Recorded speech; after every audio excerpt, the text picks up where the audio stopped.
Hi, this is Lilia with the Help Yourself podcast, and today I'm very excited to have Dr. Patrick Vickers from the Gerson Clinic in Mexico.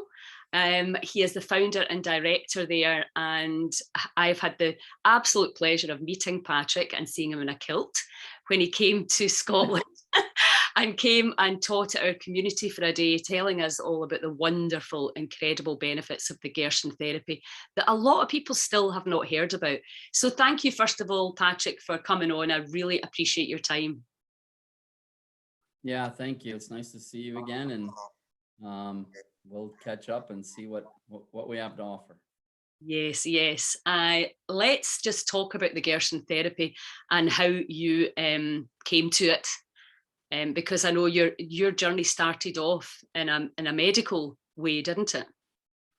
Yeah, I just want to remind your viewers and listeners that I am Scottish by birth, right? Really? I My forgot about that. yeah, my great grandfather was born in Glasgow. That's where he was born and raised. Ah. And so I just want to remind your listeners, and Vickers is Scottish. So Yes. anyway, yeah, your question was how did I get started with the Gerson therapy and my background, right? Yes. Yeah. So I wanted to be a chiropractor ever since I was 11 years old. A friend of our family's was a chiropractor, and he was staying at our home for the weekend. And his 5-year-old son was sleeping in my room with me one night when he woke up with a cough that wouldn't stop. And he just kept coughing. And finally, it's like 3 in the morning. Finally, his father heard him, came upstairs, lied him on the end of my bed, and adjusted his neck, adjusted his vertebrae both ways and both sides of the neck. And he stopped coughing immediately. I mean, he stopped coughing dead in his tracks, and he didn't cough the rest of the night. So I was 11 years old and I was in shock. And I said, that's what I'm going to do. And so here I am a year away from graduating chiropractic school around the age of 30 when a woman by the name of Charlotte Gerson, actually at 27, 28, when a woman by the name of Charlotte Gerson came and spoke at my school. And she started talking about her father and how her father was reversing virtually every single degenerative disease, but most notably terminal cancer. And I was shocked. But I knew instinctively that it was true because as a chiropractor, you understand what the body's capable of, but never did I imagine that the human body was capable of reversing advanced diseases, including terminal cancer.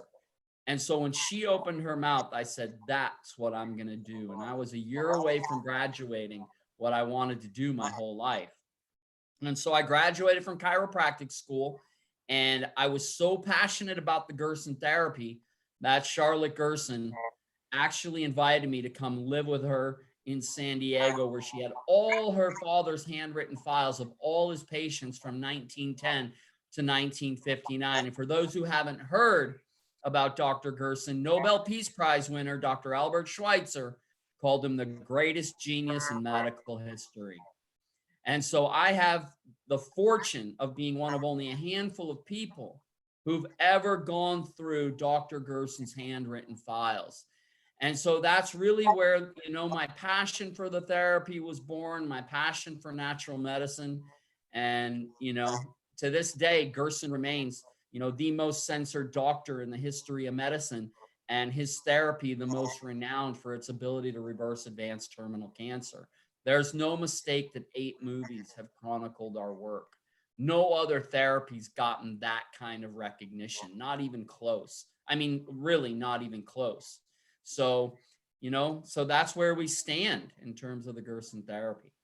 Yeah, I know it's so exciting, but for people listening to this who have never heard of it, can you just briefly explain how Max Gerson, he was a medical doctor, and how he actually, it was almost by accident, wasn't it, really, that he was just so desperate to get away from his own headaches and pain?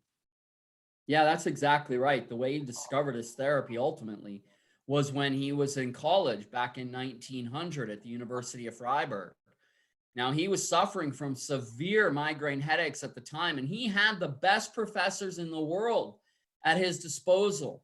If you wanted a superior medical education, you went to Germany at that time. From anywhere in the world, you went to Germany. Just like they go to the States today, for example, for, superior medical education for, whatever that's worth, right? but, so he had the best professors at his disposal, but they couldn't help him.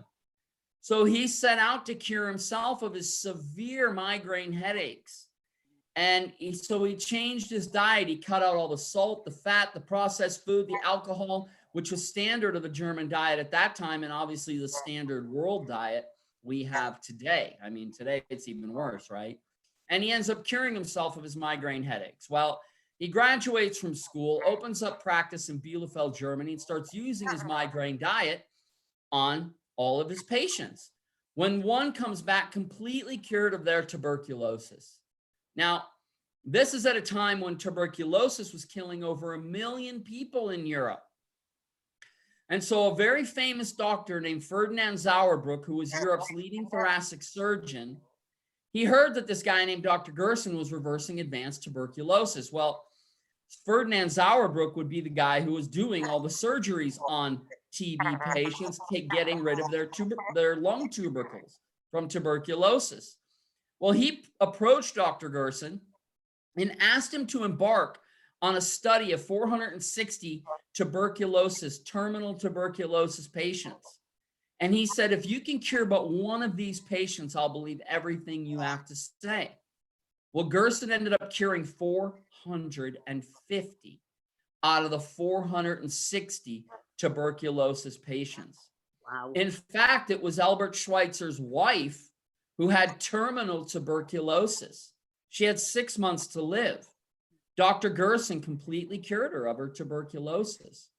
So he'd become renowned for having cured tuberculosis. Then when Hitler came to power, Gerson, as a German Jew, had to flee for France. He lost his entire family in the Holocaust, Dr. Gerson did, his entire family. And he narrowly escaped his life in the Holocaust. He escaped to France. And then when Germany invaded France, Gerson escaped to Manhattan and set up practice in Manhattan.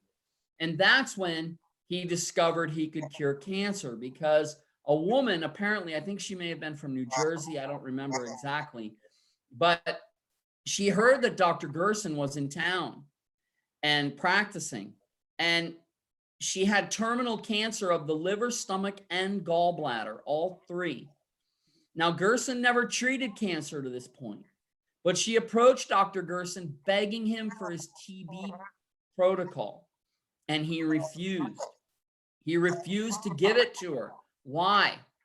Because even back at that time, back in the mid-30s, to treat cancer, even in the United States, with nutrition and natural treatments, would have caused incredible professional and political implications, to the point where he would be ostracized, potentially lose his license, whatever. So he refused. But this woman kept coming back over and over and over again, until he got so tired of her, he said, fine, I will treat you in secret. And so he ends up giving her his tuberculosis treatment and completely cures her of her advanced terminal cancers, all three of them.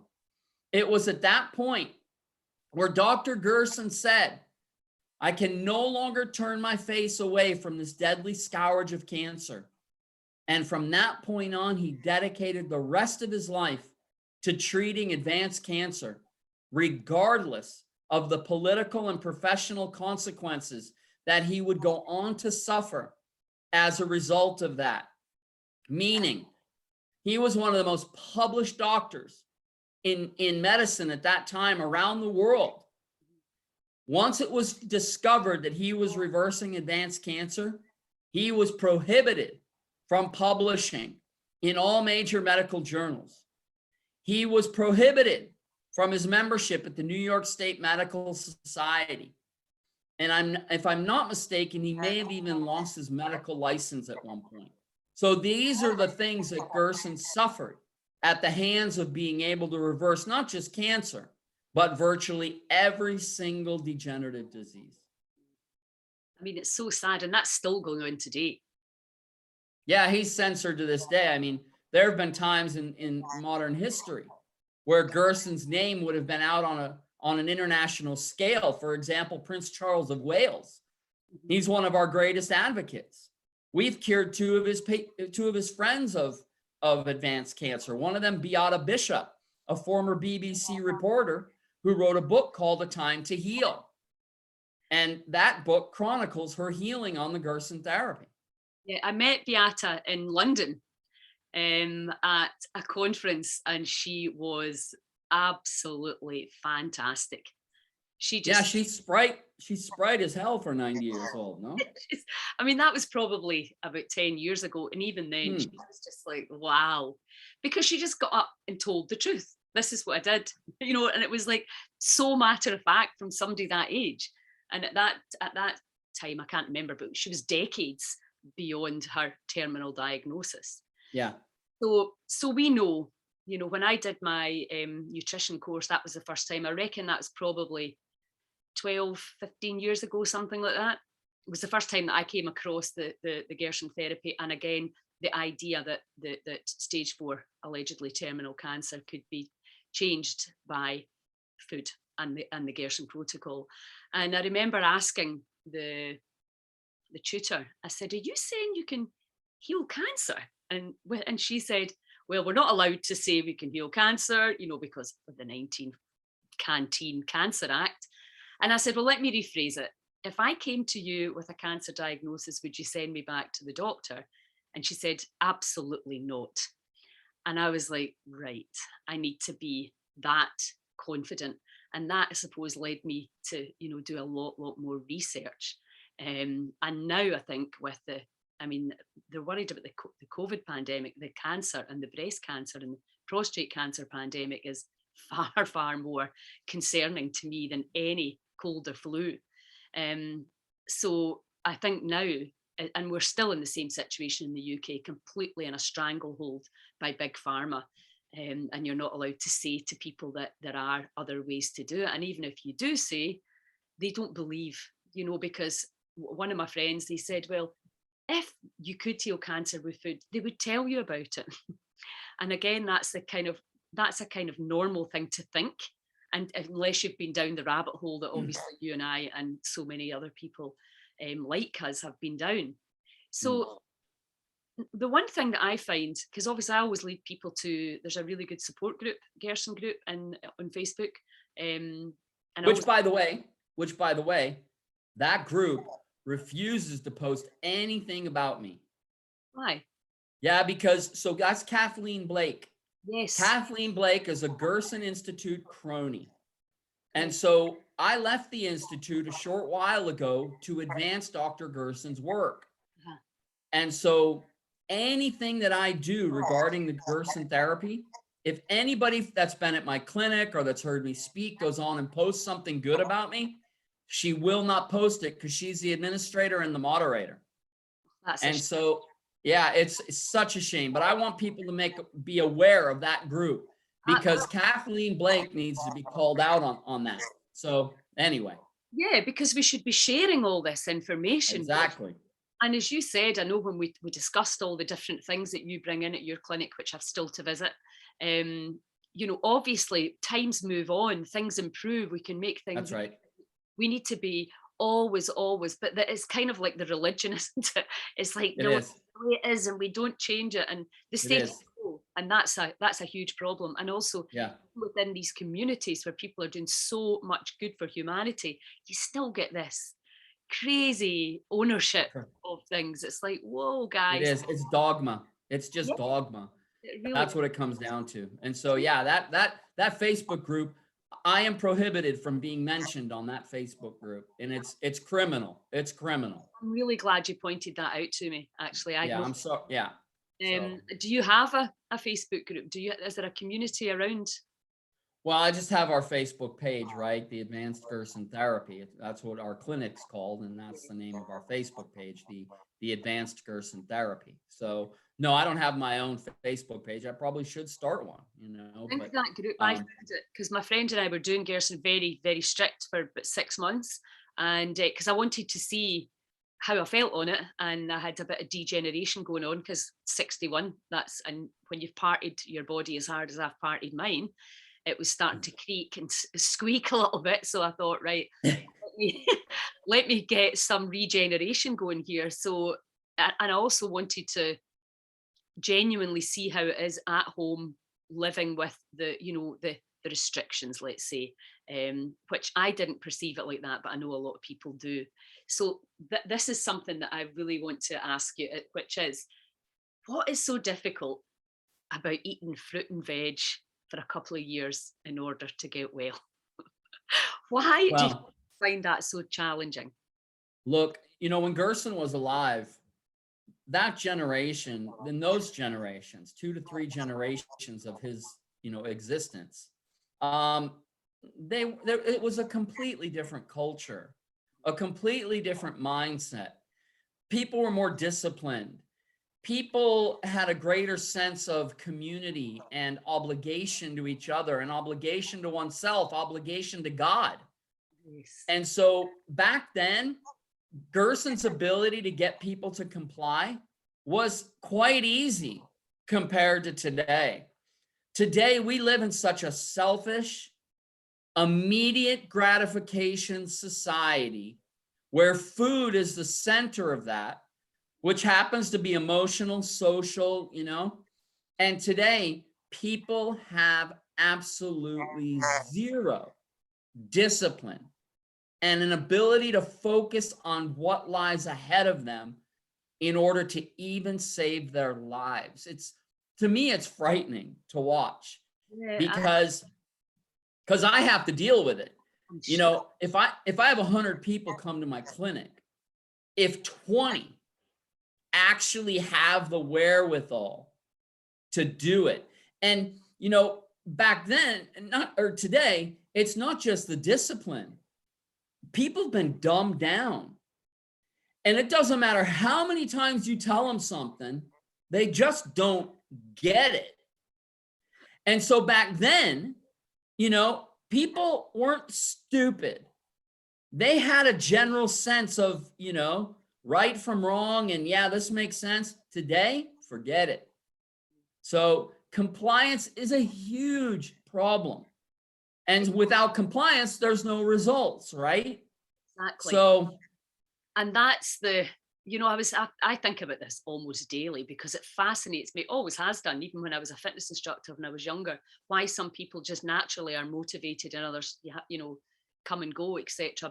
And a lot of people probably even watching this would think, well, if I was dying, I would do it. But we know that's not the case. that's true. Even if they're dying. Yeah. And the community that you so kindly came and taught at, that we ran at Barmoloch a couple of years ago, that was my thing, was that if healthy, nutritious and delicious food is put down in front of you, most people are happy to eat it.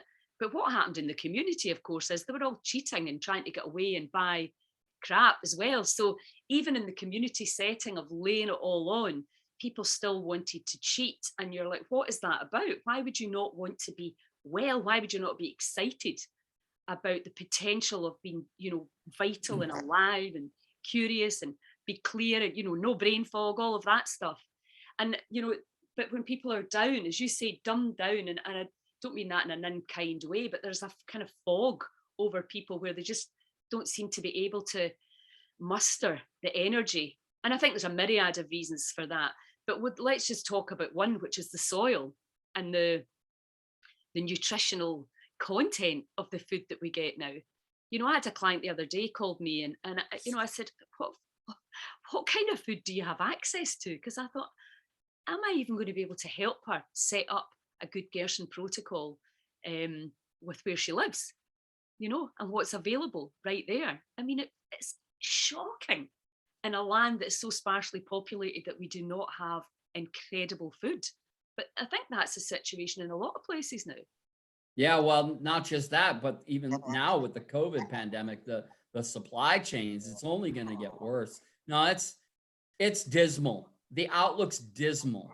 And of course, the objective here going on with the pandemic is to kill people. And how do you kill people? Well, first of all, their food supply, right? And not just the literal supply, but the quality of food supply, right? And yeah, look, anybody who can walk around with a smile on their face today in the midst of these realities, I mean, they're just, ignorance is bliss, right? It truly is. It truly. Yeah. And I think, the food chain, I always say this to people, if these supermarket lorries stop coming in, how disabled are you that you cannot grow your own food? You don't know how That's to, right. you don't have any land because it's all manicured into a wee lawn. It's like, why on earth did we let ourselves get into this position where we are actually held hostage by people who are clearly corrupt? I mean, it's actually, I have to laugh sometimes because I'm like, oh my God, I cannot Yeah. believe where we're at. And And that's how they're going to control us is, oh, you don't have, you want food? Are you vaccinated? Oh, you're not? Oh, go get your vaccine, come back and we'll give you food. I know it's That's coming. That's coming. oh, I can't even bear to think about it. Well, No. I was up seeing Stuart and Helen today, and I was on the phone to Mike yesterday as well. So we're talking about just getting as much food growing as we possibly can. Because, I mean, apart from the fact, we set up a cafe at the farm to really, and we wrote a book. I don't know if I told you about that. We wrote a book called Scotland's Wild Medicine. I'll just give a plug on here. Wow. My friend's a medical herbalist, so she treats people with plants and herbs. And there's a bit about the kind of Mother Nature side of it and the 5 elements. And we opened a cafe, so all the food in season is grown on the farm, and people just love it. It's healing, and even community eating and seeing us getting out the garden and just preparing it. It's been a huge success, and there's a huge interest in good food. But really, we need to stop looking at the government. The government's not going to fix this. I keep saying that. There's nobody coming on a white horse to save us. We, the people, need to make the changes, get back into our communities, grow the food, support each other. I mean, with the compliance, which is something obviously that, does the Gerson therapy work? 100%. We know that. There's tens of thousands of documented cases. It's not up for debate. It works if you do it for long enough, because that's the other thing, isn't it? People want to be better in the 5-day detox. And I think that was the big thing that I really started to understand was if you're regenerating your entire ecosystem, if it was the barrier reef or a forest, a jungle, you're not expecting it to be fully, back into symbiosis in 5 days. It would take time. And I think that was the other big thing that really sunk in at last, is that the 2 years plus, really you have to have that commitment from the very start, or there's no point in kidding on and playing at it and then saying it didn't work. That must infuriate you, does it not? Yeah, because when people leave our clinic, they're telling everybody they're doing the Gerson therapy, right? And they're not. Yes. And so what does that do for the Gerson therapy's reputation? I mean, it's ludicrous. And thank God we have the movies on our work, right? Those are, Yes. I mean, that's pretty indisputable when you see people giving their testimonials with their before and after records. So thank God we have that, because if we rely just on, word of mouth and people saying they did it, and I mean, there'd be half the interest that there is. So, but yeah, it's a big problem. But there's definitely a huge move and a much more interest and intrigue in it. And maybe that's because more and more people are getting told there's nothing we can do, which in actual fact is forcing people to look, somewhere else. And certainly in that group, much as, I don't agree with the fact that they don't honour your work in it, it's growing when there's hundreds of people coming into it, which is suggesting to me that, people are certainly looking. And I think that's mostly what people will do at first, is they'll look and they'll start doing a bit of research. They'll see the testimonies before they eventually pluck up the courage to make the changes themselves. But Yeah. I know that at your place you come with a friend, and I think that's really important as well, isn't it? Because as you said, I don't know whether, and I've thought about this a lot, why are people not taking in the information? Often I wonder, is it because of chemo, or is it just the level of fear that people are in? And a lot of my clients, young women with young kids, they just want to fix it. that they're so overwhelmed by, and I can't even imagine trying to raise children and having all that going on as well. It must be so challenging, so having somebody there, I've even been thinking about having the whole family and the whole support network, so that the people that on the outside can fully understand the treatment too, rather than what can happen is like, oh, you need to take the chemo, you need to take the radiation. Some people really find their families pressing them into treatments that they don't want. Yeah. I mean, yeah, I don't know what drives people to not be able to absorb and, take on the information. But yeah, I mean, fear is certainly a factor, right? But again, I think it just goes back to the culture we live in today. We're bombarded with so much information, and where to rein in and narrow the truth and the lies, or I think people do get so overwhelmed with all the information, and half of it's true. There's even in the natural health industry, look, where the dead are and where the dying are, the vultures gather.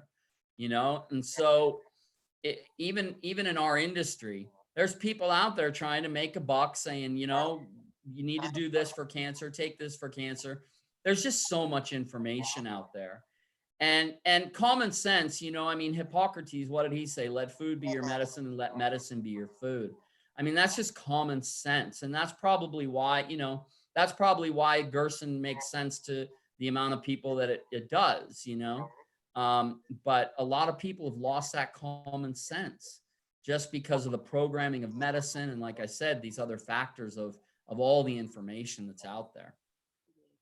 So let's talk about your clinic and a day there. So if somebody was diagnosed and came out to you with their significant other or somebody who could support them, so that, because I think it's really important to have somebody else that understands what you're doing and why you're doing it, so that they're not kind of cajoling you, just, a wee bit won't harm you, or just, you really have to stick to it. I mean, it's a very, very exact science with the supplements, with the timing. I say that to people, it's the juice is your chemotherapy. That's you're flooding the body, you're flushing it out on an hour to hour basis. The enzymes and the niacin, all these things that are coming in, the sodium, potassium balance, all of that. It is genius, but you have to follow it, and you can't, to expect to get the result. And I think Charlotte said that as well. She said, people want to pick and choose. I'll take a bit of it, that I can do that bit. And some people get a result not following it to a T, and we don't really know why that is. But the thing is, if you've been diagnosed with terminal cancer, why would you just do it the way you're told? Because it's been so carefully followed and measured, and what foods, increase tumor size and what foods decrease it and wash them out. I mean, it's, why would you want to change it? Why is it like, I had a client yesterday said to me, could I do one day on and one day off? Unbelievable. It's like, what do you do with that? What do you do with that? Right? No. But that person, I'd say, yeah, go ahead, sweetie. Go ahead. Just do one day on, one day off. What do you do with that? I know. It's just again, is it an understanding of what the body is, how the organ systems work? Is it an education thing, or is it an apathetic thing? We don't know. But anyway, move on from that anyway, because we understand that there's something that works, and it just seems to be, quite difficult to get people to do it for whatever reason. But let's talk about your beautiful place. Yeah. The ocean with the blue green water and the sun. Wow. Hold on. So we moved in September. Oh, did you? So we're not on the 21st floor of the high rise overlooking the ocean anymore. Oh, where are you? Yeah, we're just off the ocean, about 4 miles north, closer to the border. And we're in a 6-bedroom mansion, and then we're going to be expanding to 10 rooms with the house next door.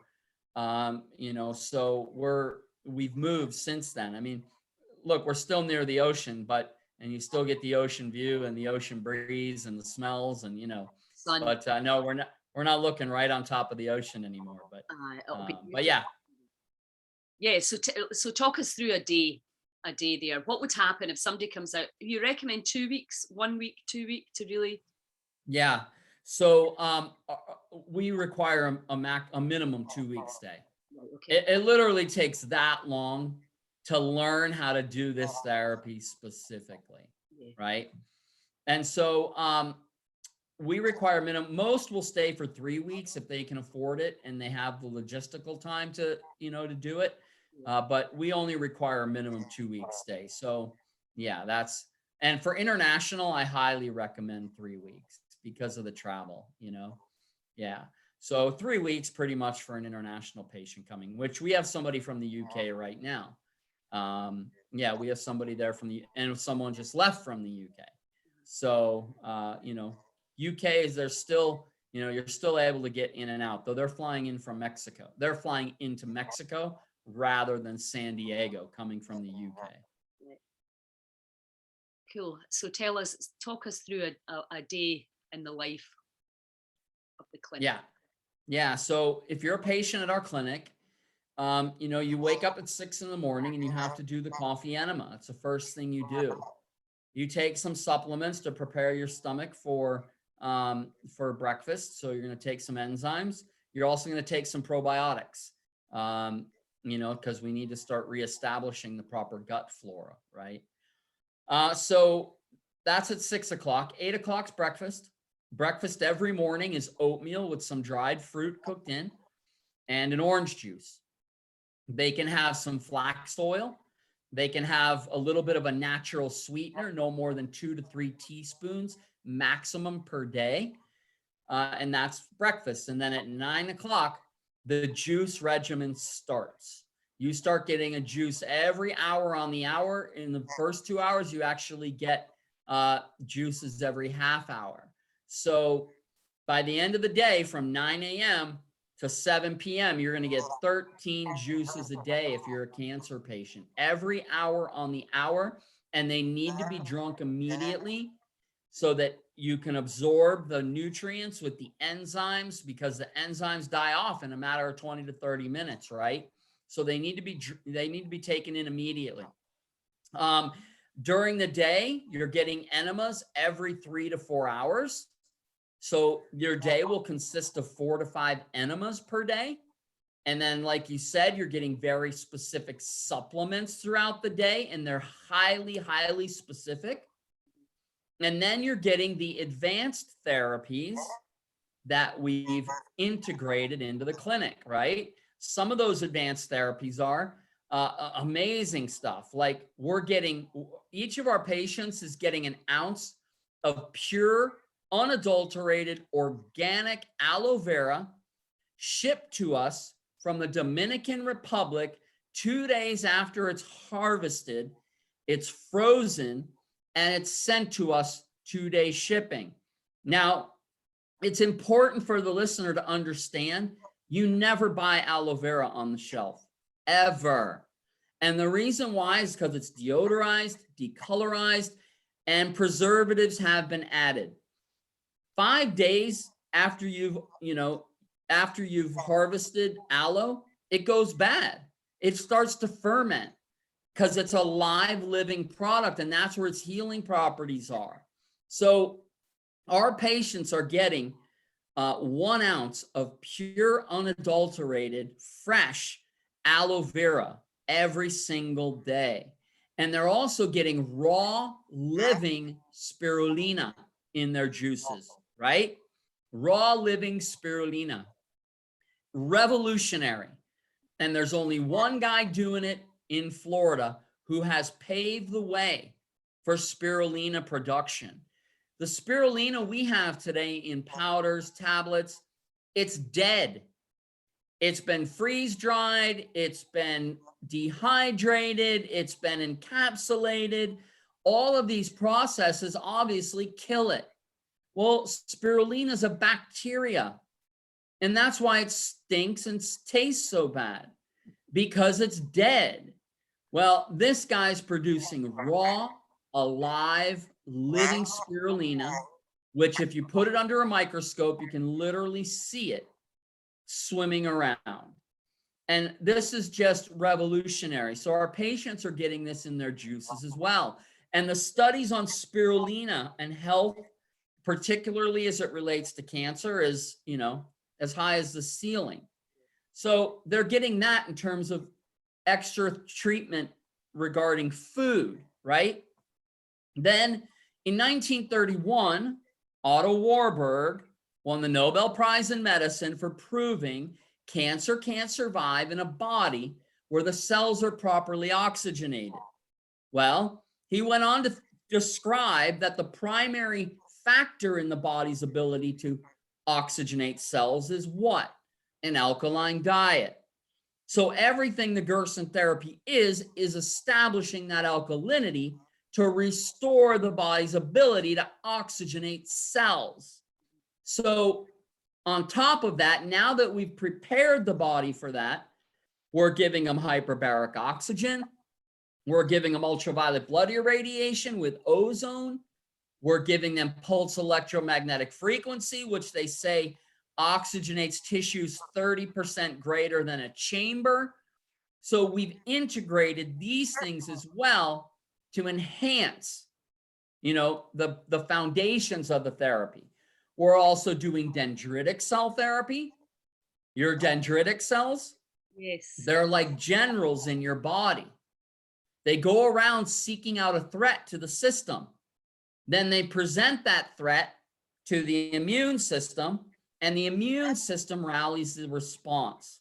So with dendritic cells, your own dendritic cells are being exponentially multiplied over a 3 to 4 day period and reintroduced into your body in exponentially greater numbers, making the immune system that much more sensitive. We're also doing GCMAF. wow. So GCMAF is renowned for being able to bring children out of autism, right? Yeah, which, by the way, the Gerson therapy alone has brought catatonic autistic people out of their autism, right? But we're doing GCMAF not for that purpose. We're doing it for cancer. Why? Well, the MAF stands for macrophage activating factor. Macro means big, phage means eat.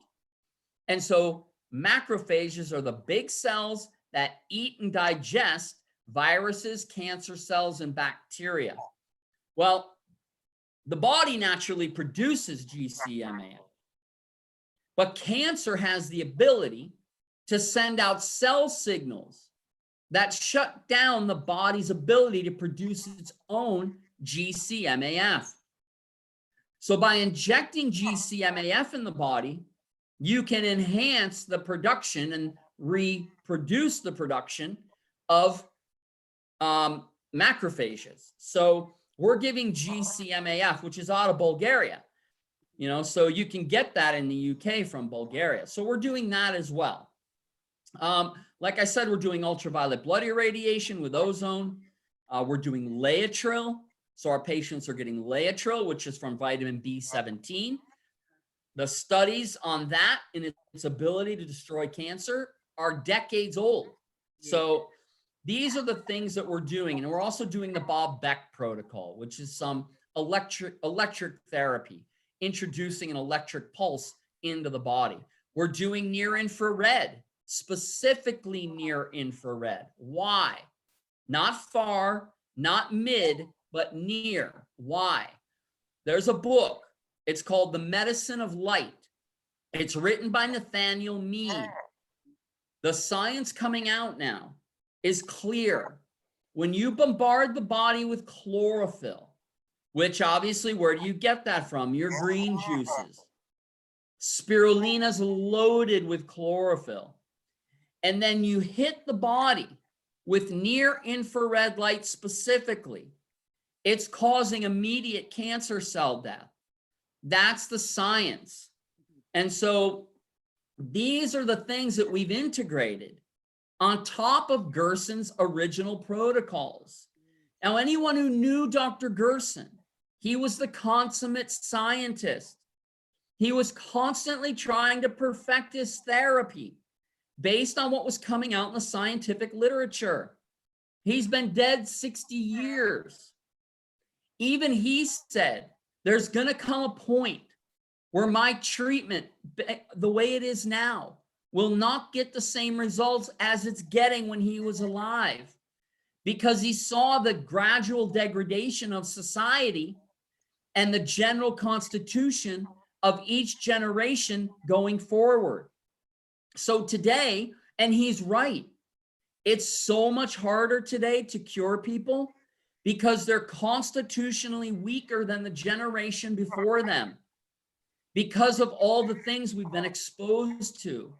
So Gerson himself, before he died, theorized the direction he wanted to take the therapy, but he never got the chances because he died. And this is where the biggest tragedy with Charlotte Gerson in the Institute occurred.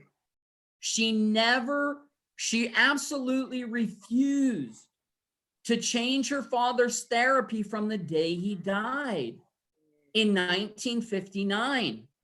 And I have my understanding why she may have done that, because she had such a deep psychological attachment to her father. You know, when Charlotte died, she was the longest living Gerson survivor up to her death. Really? Her father cured her of advanced tuberculosis when she was 12 years old. And so I think that psychological connection prohibited her from moving forward, not just personally, but with the therapy. And this is where my, rift, so to speak, is with the Institute and that Facebook group, which is Institute backed, right?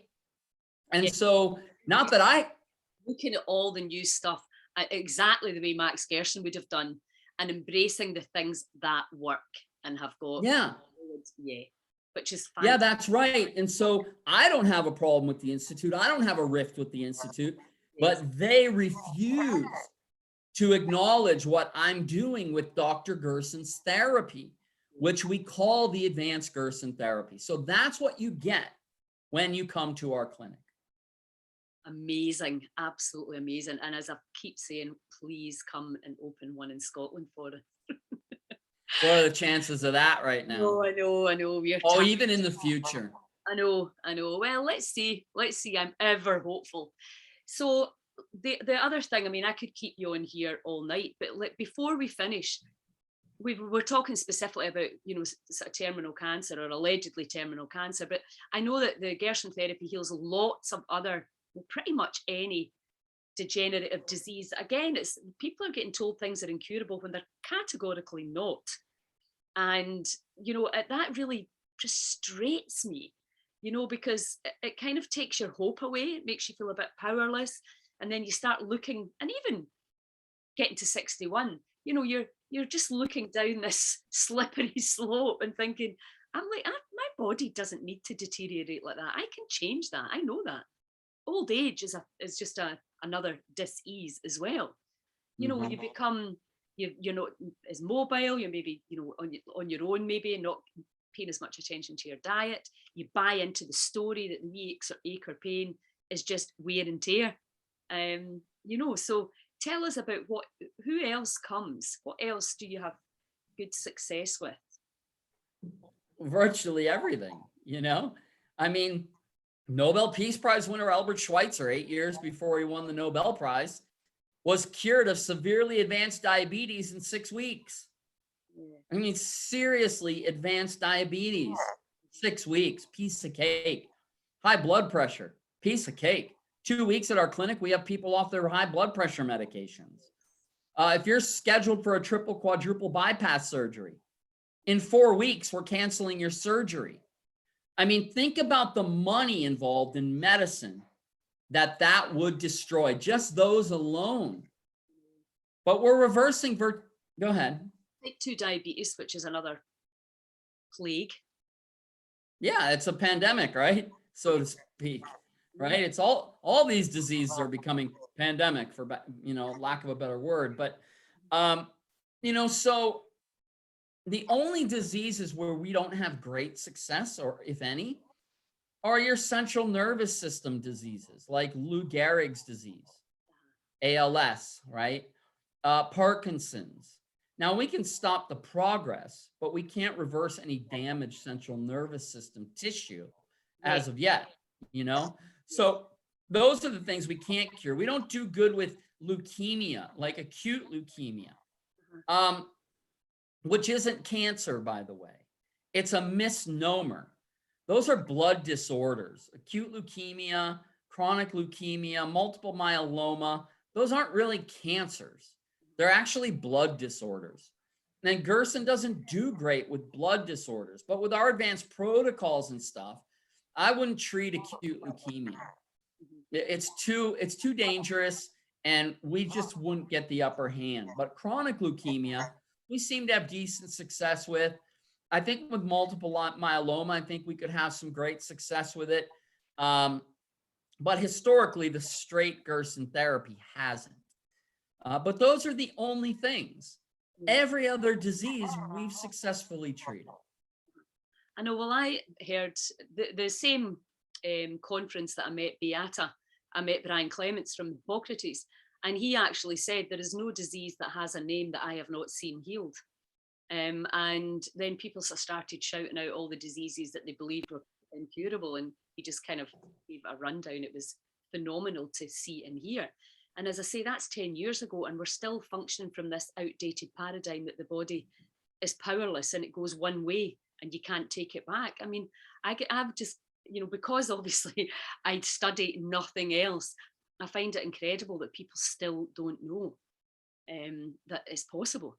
And Yeah. also, I think the other thing is the support network. I think the more people that are doing it and the more people that know about it, then people can really support. And I don't know if you've read Kelly Turner's book, Radical Remissions. She put together the 9 things that all the people who defied the odds had done in a PhD that took her 10 years from traveling and interviewing people. And one of the ones was a strong social support network and Absolutely a strong desire to be here. Yeah, and that's great, because that goes back to the premise of what we discussed earlier about the generations when Gerson was alive. Yes. They had exactly that.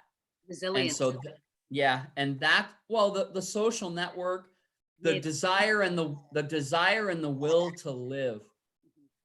That's another thing that's been lost. So yeah, that's great. No, I haven't read her book, but I do know about it.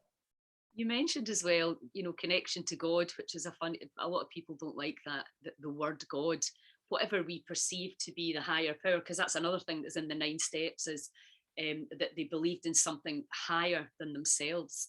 And I think I heard one of the Eastern gurus talking about that, how in the West we've been so crippled by fear during this pandemic because we have no faith. We have no faith in the body. We have no faith in each other because everywhere you turn, you don't know who to believe, what's true, what's not true. Is it another snake oil salesman trying to blow sunshine up your ass? It's a crazy world that we live in. But the thing is with Gerson, I keep saying, what's so challenging about eating fruit and veg?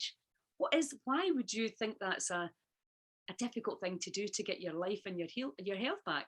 But Carolyn Mace, who Psychic Intuitive read for 10,000 people, and out of 10,000, guess how many people said, is that all I've got to do to get my life back? Guess how many out of 10,000? How many?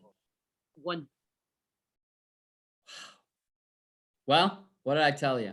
All the rest. If out of 100, if 20 people did it at my clinic, really? I'd probably be lying. Yeah. No, that's what we're down to, But it's not just fruits and vegetables, Lilia.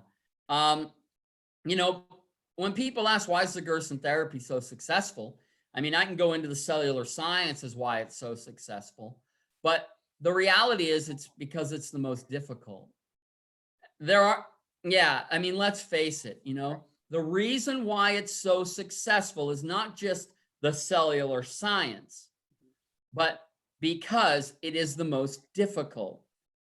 And so when you're sitting there having to pound out a juice every hour on the hour, which is what it takes to heal, and you have to do that for a year to 2 years, Yes. a lot of people just don't have that desire or interest or discipline, right? So there's no shortcuts to healing. Don't think you're going to be hooked up to an IV or you're going to be able to overdose on some magic bullet supplement and you're going to be healed. Those stories are virtually nil. It is a lot of work to heal from a terminal disease. And so that's, you know, it is fruits and vegetables, but it's the quantity as well. Yes, do you know the thing that I found hardest was no salt? Oh yeah. Yeah. Primary cause of all disease. And I didn't even realize that I was addicted to salt. But now I've completely, my taste buds have completely changed. Good But for you. I think that's really important to say is that you're never hungry because you can eat food. It's just that you have to eat certain foods, the food that the body recognizes and knows what to do with. So I think a lot of people think they're going to be starving, but you're not at all. And I had no cravings at all.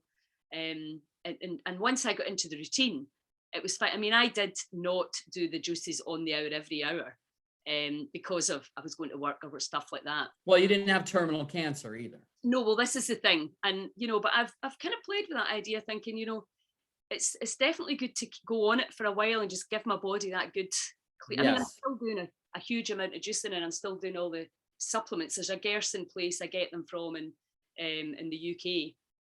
So I'm still keeping up a lot of protocols that will help me regenerate. But yeah, it's just such a fascinating, and I think you're right. If you look at all the potentially healing diets, then Gerson, but what I like about it is as well, it's black or white. Can you eat that? No. Can you eat that? Yes. So there's no grey area. It's very, very strict. And then if you get access to these what's your views on vitamin C? Have you heard my views on vitamin C? Sorry? Have you heard my views on vitamin I haven't. C? So we stopped doing IV vitamin C. Oh, you stopped it. Yeah, and the reason why is because the evidence that coming out is clear that the long-term use of IV vitamin C or regular vitamin C in the form of ascorbic acid, it's breaking down the integrity of the arterial and venous system and the collagen integrity of the body, which makes complete sense. Why? Why would it be doing that? So when you do an IV vitamin C, you're typically doing 100,000 milligrams daily for 7 days a week of pure ascorbic acid, isolated in a laboratory from genetically modified cornstarch, sulfuric acid, and acetone. That's how it's derived. It's coming from cornstarch, sulfuric acid, and acetone.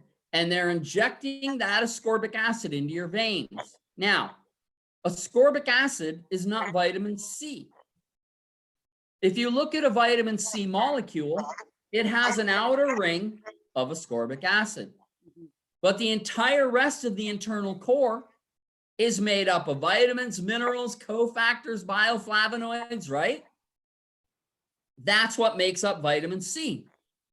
So ascorbic acid is not vitamin C. So when you're injecting 100,000 milligrams daily, what do you think the body's doing? Immediately, it's going to pee out 95%. What's it going to do with the other 5%? It now has to package the deal. Just like when you eat white sugar, white rice, white flour that have had the nutrients stripped out of it, right? Your body required those nutrients to utilize it. So where did it get those nutrients? From your bone and your bone marrow, which is your immune system's reserve tank. I'm a chiropractor. If I x-ray anybody today, 60, 65 years old, they're all osteoporotic, all osteoporosis. Why? Because they've eroded their bone and their bone marrow from the overconsumption of these processed foods. So vitamin C is the same, ascorbic acid.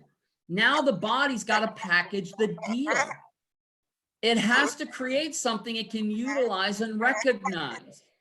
So where is it going to go to rob those resources to make a vitamin C molecule that it can utilize? Well, where is vitamin C located?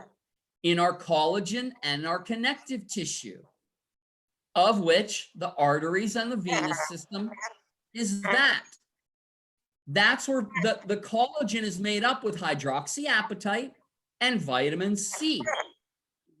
So you're depleting your true vitamin C status and the integrity of your collagen connective tissue when you do high dose IV vitamin C for long-term periods. So we don't do it anymore.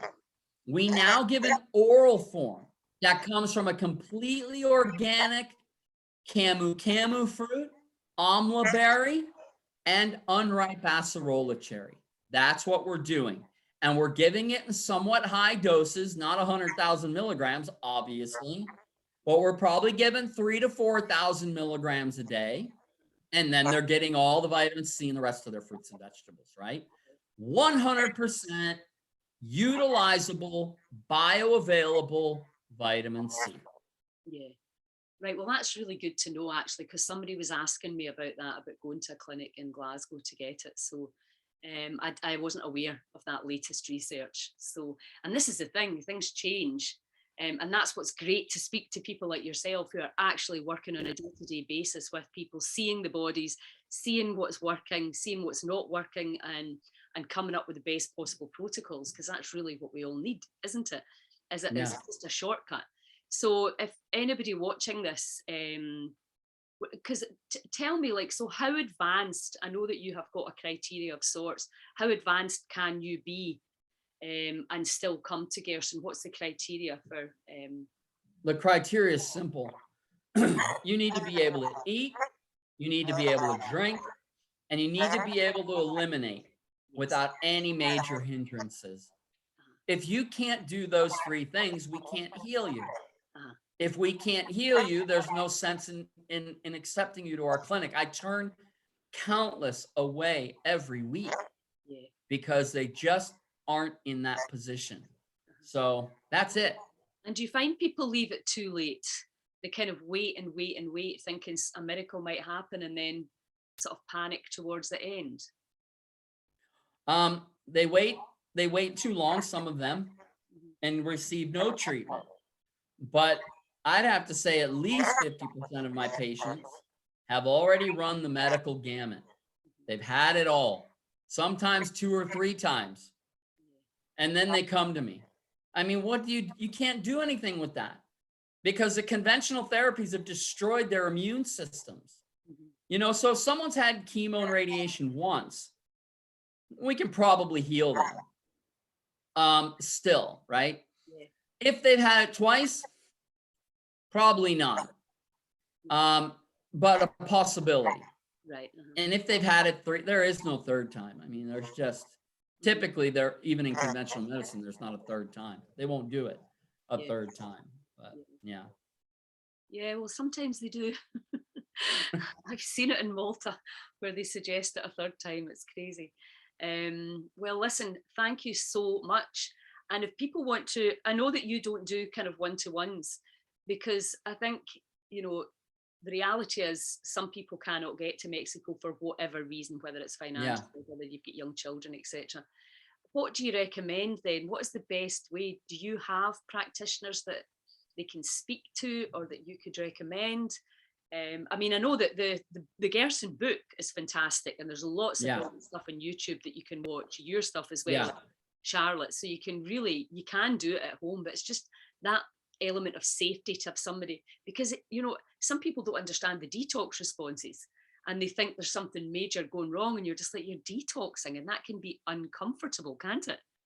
And people think they're getting worse, but sometimes, you know, you have to go through that in order to get to the other side. Yeah. You know, for people who can't come to our clinic, You know, Charlotte's book, Healing the Gerson Way by Charlotte Gerson. She pretty much, you know, she wrote that right before she died with Piata, right? And that pretty much lays out the general protocol in a readable manner. Dr. Gerson's book is a little bit too scientific and complicated to piece it all together. Um, but Charlotte's book does. We don't have practitioners that can, you know, reach out and help. The Institute actually does. So in those cases, I would probably defer to the Institute for their practitioner list, or their Gerson helper list. But you know, we have a clinic, and I'm just 100% swamped and booked with that because I do all the intake, right? And I'm traveling to the clinic and being at the clinic as well. So I just don't have the time. And are you training anybody to kind of follow in your footsteps and help? Well, you know, before the pandemic, we were going to put together like training programs. Yeah, you really But should. again, the Institute does that. They have trainer programs. And so they're so well organized with that, Mhm. that I would, again, you know, I would defer to that, for Yeah, but training. what if somebody was, intrigued in the advanced and the things that you've brought in based on what you've seen? You know, who would you accept? Who would you accept to come and learn from you? What's that? I'm sorry. If somebody was interested in actually coming and learning from you and all the things, the advanced things that you've brought in, would you accept anybody to come and learn from you? Oh yeah, I have an open door for any practitioners, like nurses, doctors. They have an open door to come and spend time learning at our facility. Mhm. You know, we had an 11 bed facility before, the Yes. one that you mentioned, right? So I could easily accommodate. Now we're down to six for the Yes. time being, right? We're down to six. Mhm. So I don't have that flexibility, and you know, unless we're not full, right? And so far we're full. Yes. Um, but they still can come down, get a place, and I'll teach them for free. I mean, you know, That's so incredible because I'm sure there'll be people interested to learn more about that. I mean, the nutrition is really that we're not talking about food is mad. Our poor food choices, we're trying to treat them with drugs instead of treating them with good food. It's crazy. But yeah. anyway, so I will put your website and Facebook page on the link to this. And just thank you so much for your time because I know how busy you are. And you're hope you have a lovely time rest in the farm before you get back to it because working with people that are sick, you need to look after yourself as well and take a little rest. Yeah, and I've neglected that, to be perfectly honest with you, and so I'm Yeah. paying the price. Uh-huh. So, but now I've stepped back a little bit, trying Yeah. to give myself some energy. But yeah, Recharge your batteries. Yeah, I think Stuart Mm. and Helen were the same. You're kind of giving out a lot, and I think we never know what's to come, so we need to be on full power yeah, for whatever's coming towards us. So, yeah. well, thank you so much, and it's lovely to see you. And I hope that you'll be back in Scotland soon. I would love to. I really miss it. You know, Yeah. um, my son just left for Bulgaria today, and he actually arrived. Ah, Yeah, Americans are prohibited from going to Bulgaria. right. And yeah, no, they're now prohibited because we're now been designated a red country, Really? by Bulgaria. But he managed to get in with a letter from the Ministry of Health. So yeah, so I would love to, I would love to come back, but Well, I let's don't know. let's let's hope, and we can do some more cool stuff and get the message out about the power of food as your medicine. Yeah, Okay, thank you. thank Good you. job. Ciao. Ciao.